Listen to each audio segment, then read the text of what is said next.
Lavallee.fr. Sud Radio, 16h-17h, c'est votre avenir. Trina Magdine. De retour dans C'est votre avenir, merci d'être avec nous. Je vous rappelle qu'on est en direct vidéo sur la chaîne YouTube de Sud Radio, donc n'hésitez pas à nous rejoindre.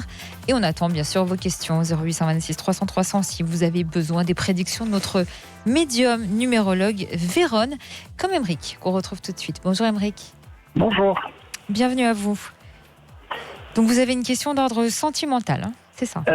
Oui, alors je ne sais pas trop par où commencer. Enfin, si, en fait, je suis en relation depuis 6 mois avec une personne, ça se passe très très bien. Elle a quitté son mari il y a environ un mois. Leur maison est en vente, elle va être signée sous peu de temps. Et ce qui s'est passé, c'est qu'ils ont vécu comme ça pendant 6 mois, chacun dans une pièce de la maison avec leur fille. Et ce qui s'est passé, c'est que en quittant la maison, ma compagne, mon ami, est allé chez ses parents. 3 semaines après, c'est lui qui a déménagé de la maison.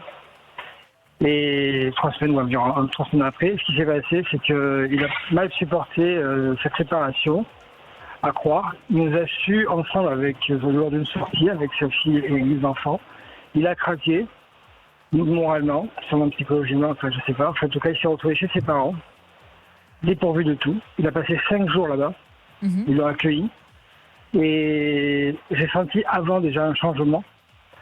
Elle a plus d'amour pour lui, c'est sûr. Il a vécu que dans le matériel, jamais dans l'amour. Genre, je veux dire, c'est très dur à dire déjà. Et sans amour, hein, je pense, j'en suis quand même convaincu. Elle s'est quand même confiée à moi.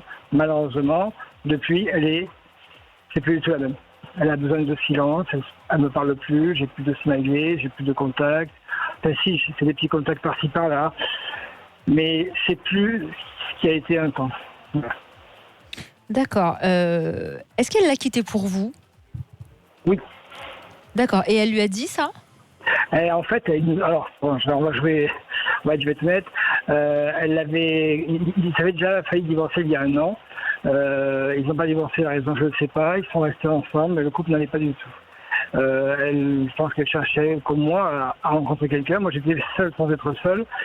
Et on s'est rencontrés. C'est passé de suite au suite. Ça a été très rapide, en fait. Très, très rapide. On s'est vraiment entendu, compris, et c'est allé très, très rapidement. Mais on sentait vraiment une fusion très intense. Et on se voyait que les week-ends, une fois un petit peu en semaine. Et lui, par contre, je pense, le supportait mal parce qu'ils étaient ensemble, mais entre eux, il n'y avait rien en fait. Il n'y avait absolument rien. C'était plutôt c'était devenu un couple d'amis en fait. Et c'était depuis longtemps? Il n'y avait plus rien entre eux? Vous le savez, ça? Oui, ça faisait à peu près une dizaine d'années. Ah oui. Une dizaine d'années déjà. Et puis bon, en plus, elle avait essayé, je crois, entre-temps d'avoir une relation, ça s'est très, très mal passé. Et lâché comme une vieille chaussette, comme on dit, avec un trou. Et puis voilà, on a plutôt abusé d'elle, de ses sentiments qu'autre chose. Et 1 an après, elle a essayé souvent de refaire sa vie, donc avec moi, et ça se passe toujours très bien, mais aujourd'hui, il n'y a plus rien. C'est le néant total. Mais quand vous dites ça se passe toujours très bien, mais il n'y a plus rien, c'est-à-dire que vous êtes toujours ensemble, mais que vous n'avez plus les mêmes contacts qu'avant, on n'a plus du tout. En fait, depuis ce qui s'est passé, déjà 1 semaine avant, il n'y avait plus grand-chose. Je sentais les smileys diminuer, les mots diminuer. Nos relations, elles étaient ce qu'elles étaient, mais elles venaient moins. Ça l'avait perturbé parce qu'en fait, lui devait commencer déjà, parce qu'elle m'a expliqué qu'il avait harcelé déjà de SMS, qu'il regrettait, qu'il aimait, qu'il aimait. Il lui avait sûrement jamais dit avant. Donc ça devait être assez perturbant. Mais elle souhaite toujours le divorce. Sauf qu'il lui a dit il y a 15 jours, même il y a 1 semaine, par SMS, tout est par SMS. En fait, qu'il ne souhaitait plus divorcer. Il a même dit à sa belle-mère que je tapais mon ex-femme. Il essaye de faire en sorte de vous séparer tous les deux. Parce qu'il est au courant il vous connaît? Oui, il m'a vu, il me connaît, il nous a pris en flagrant délit d'embrassade, on va dire, c'est tout juste sur un parking. À l'époque où ils étaient encore ensemble? Oui, tout à fait. Donc c'est un adultère? Oui, on va dire ça comme ça. D'accord. Oui.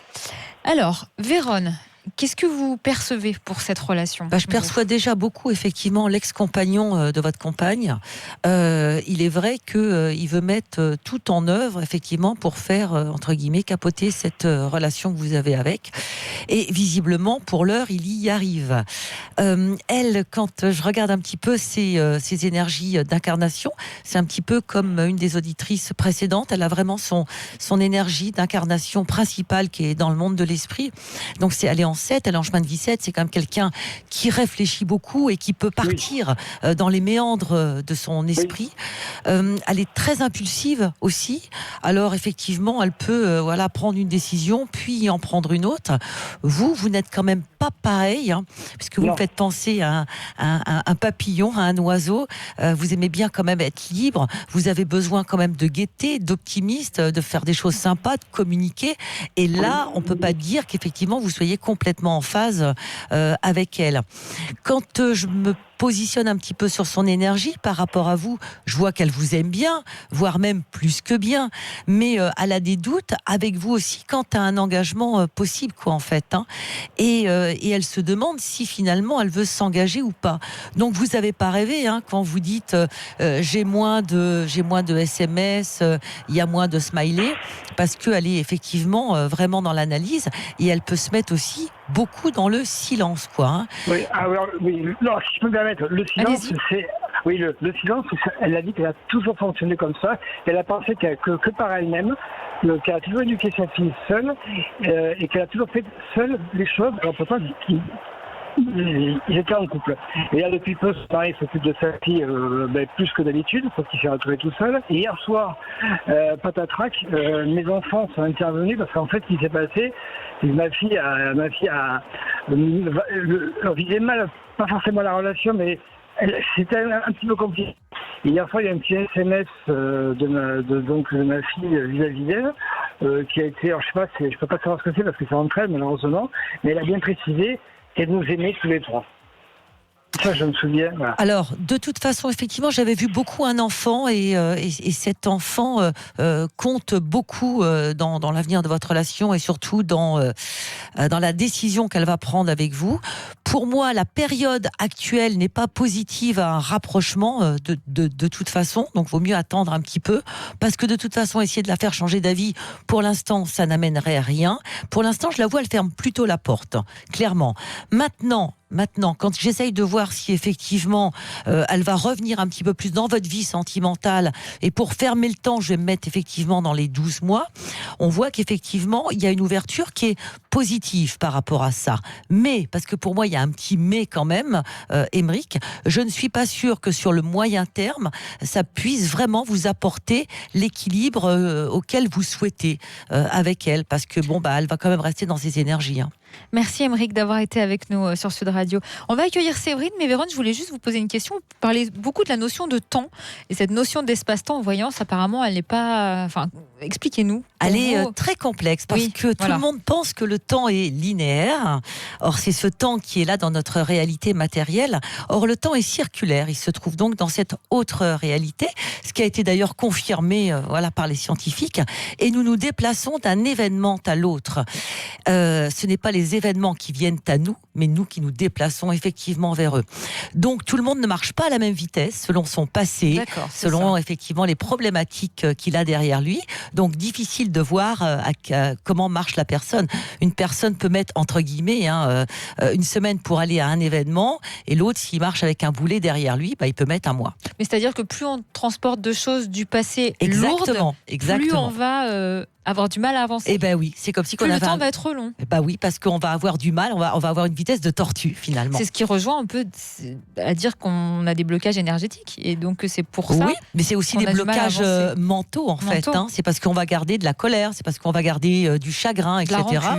Alors que le passé est le passé en fait, et qu'on ne peut pas le changer. Et donc autant effectivement se débarrasser de ça. Et est-ce qu'on peut changer l'avenir alors ? Grande question. Mais oui, on peut changer l'avenir, bien évidemment, puisque nous le créons nous-mêmes. Trina.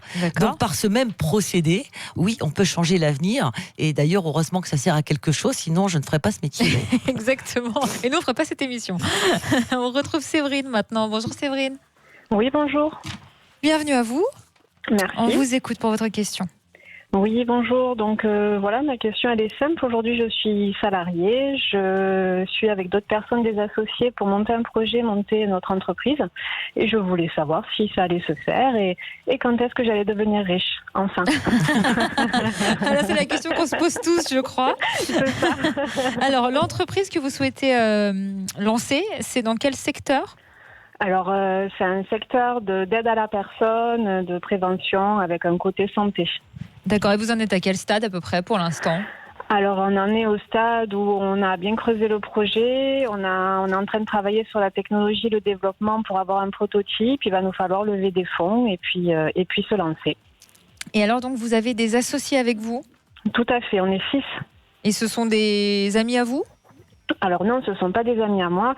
Il y a une personne en commun que j'ai rencontrée via mes études et qui, en fait, on avait 2 projets complémentaires. On a décidé de s'associer et lui avait repris ses études aussi et a rencontré d'autres personnes au fur et à mesure de ses études qui viennent bien compléter le projet. D'accord, mais que vous avez pu les connaître il y a longtemps maintenant, suffisamment longtemps ? Alors, je les rencontre dans 10 jours. Vous ne les avez encore jamais rencontrés ? Non, je ne les ai encore jamais rencontrés. Et vous n'avez pas peur de vous associer avec des gens que vous n'avez jamais vus ?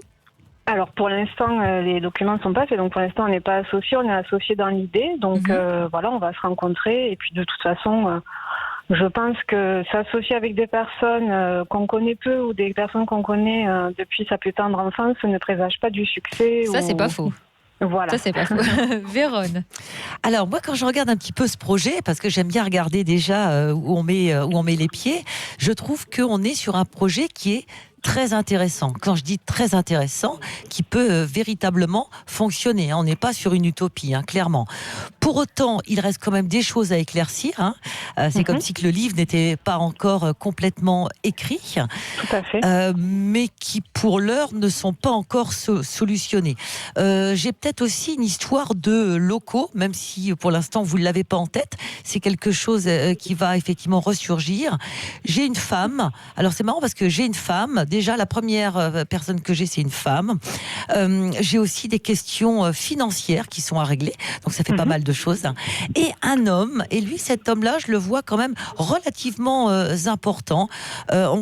Pour moi, j'ai vraiment l'impression qu'il peut driver et apporter des solutions. Comme quelqu'un, effectivement, qui aurait une vue un peu plus haute ou qui connaîtrait plus de personnes, en tous les cas, et qui pourrait amener des solutions. Alors, en ce moment, j'ai un stand-by, mais ça c'est peut-être parce que effectivement c'est les vacances. Et par contre, j'ai vraiment des choses qui commencent à s'établir entre septembre et novembre donc de cette année, mais vraiment des papiers, des dossiers, de la légalité. De toute façon, le projet se monte avec ou sans vous. J'ai envie de vous dire, Séverine, ou vous montez effectivement dans le wagon ou pas. Pour moi, déjà, de toute façon, vous y montez. Mais bon, en tous les cas, c'est vraiment quelque chose qui est en train. Voilà, déjà. Alors, quand je regarde, parce que moi, j'aime bien, en fait, je me mets en relation, j'élève mes fréquences et je vais me mettre en relation avec votre conscience, le meilleur guide qu'on n'aura jamais, finalement. Et je vais regarder 2 choses. Et je vais regarder si, pour votre équilibre, pour vous, dans tous les domaines, perso, professionnel, financier, familial, voilà, est-ce qu'il est préférable pour vous de vous lancer dans cette nouvelle voie professionnelle ou est-ce qu'il serait préférable, par exemple, de rester salarié ? Moi, j'aime beaucoup ce que je vois quand je vois qu'effectivement, que vous rentrez dans l'aventure. Pour moi, c'est quand même quelque chose de très positif. Ça va vous donner une clé supplémentaire et surtout, ça vous fait vraiment avancer sur une nouvelle voie que moi, je trouve intéressante. J'ai pas une notion de danger financier parce que je trouve que donc ces 6 personnes, les 6 personnes avec qui vous allez travailler, je les sens tous quand même sensés et pas faire n'importe quoi. Maintenant, vous pourriez effectivement, parce que je regarde aussi la deuxième route, la deuxième voie, vous pourriez très bien effectivement rester salarié. On a une évolution qui continue en tant que salarié sans aucun problème. On a effectivement toujours cette notion d'argent. C'est-à-dire que pour moi, si je prends la connotation rester salarié, j'ai pas de problème sur le futur, concrètement, Séverine. Vous n'allez pas être mise à la porte. Au contraire, il y a une évolution. Mais si vous aimez l'aventure, sincèrement, Séverine, cette voie effectivement de projet, je la trouve vraiment très bien pour vous. Elle est très enrichissante. Elle va vous apporter effectivement pas mal de choses. Alors, ce qu'on pourrait voir, si on est curieux, c'est... on est curieux. Une fois dans cette nouvelle aventure, c'est-à-dire, ok, vous êtes monté dans le wagon, ça y est, c'est commencé, vous faites partie effectivement de la structure. Au bout d'un an, par exemple, quel peut être votre état d'esprit sur ce choix que vous avez fait de monter, de monter effectivement cette structure avec vos associés? Eh bien, pour moi, vous êtes quand même contente effectivement d'avoir fait ce choix. Il est très très enrichissant et ce sur tous les plans. Vous ne regrettez pas. Alors attention aussi, bien évidemment, on vit sur terre. Je vous dis pas que ça va être un chemin pavé de roses et que on marche dans le jardin d'Éden. Mais ça serait pas intéressant. Bah voilà. Mais grosso modo, la conclusion c'est enrichissant. J'apprends des choses. Je suis contente de l'avoir fait. Ça vous sort d'une routine en fait, clairement. Oui, tout à fait. Merci en tout cas Séverine d'avoir été avec nous sur Sud Radio. Merci beaucoup. Et puis tenez-nous au courant. Oui, on veut savoir si ça va bien se passer ou pas, comme l'a dit Véronique. Oui, vous devriez tenir des statistiques. Des statistiques sur les prédictions qui se réalisent. Sur les prédictions, oui. Mais on invite toujours. Alors tenir des statistiques, c'est pas évident, mais pour l'instant l'émission est encore trop jeune. Mais en tout cas, comme je le dis souvent, voilà, quand les prédictions se réalisent, vous êtes évidemment les bienvenus et venez nous en parler. Nous, on attend que ça. D'accord, ça sera fait. Merci beaucoup, Séverine. Bonne journée à vous. Au revoir. Allez, dans quelques minutes, Véronne vous parlera des voyages dans le temps. Alors on a hâte de savoir. C'est voyage astral, je suppose, Véronne. Non, c'est les vrais voyageurs du temps. Ouh là là.